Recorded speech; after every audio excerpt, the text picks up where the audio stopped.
Ayan, good morning. Dito naman ako sa may kanto ng Daraga, Albay. Ito yung liniliguan dito, guys. Ayan, salamat tayo. Bali, naabutan natin. Mayroong mag-assist. Bali kanina, wala to eh. Ayan, PSO Daraga on duty para mag-assist sa mga tumatawid. Ayan, concern ko, pudpud ang pedestrian line. Hindi halata ng mga motorista na may pedestrian line. Kaya naman itong mga kapatid natin mga drivers, dire-diretso kasi hindi nila halata na may pedestrian line. Kasi ayun, concern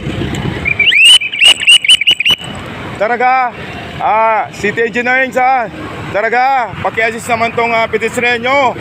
Ay grabe, may pundo tayo dyan sa city para mapinturahan to. Ano to, sa DPWH, para mapinturahan to. Tingnan mo naman tsura alata bang pedestrian line to? Yun muna update ko. RB Bicol TV, Ronald Araw, napadaan naman dito sa Daraga, Albay. Ayan, shoutout pala sa Chief of Staff dito. Ano natin? Retired Colonel, Chief PSO Daraga, si Gilbert Otibar. Sir, thank you so much. On duty mga PSO. Ngayon, nakita natin.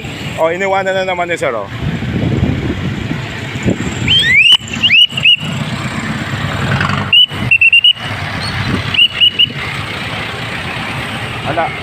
Wala na naman.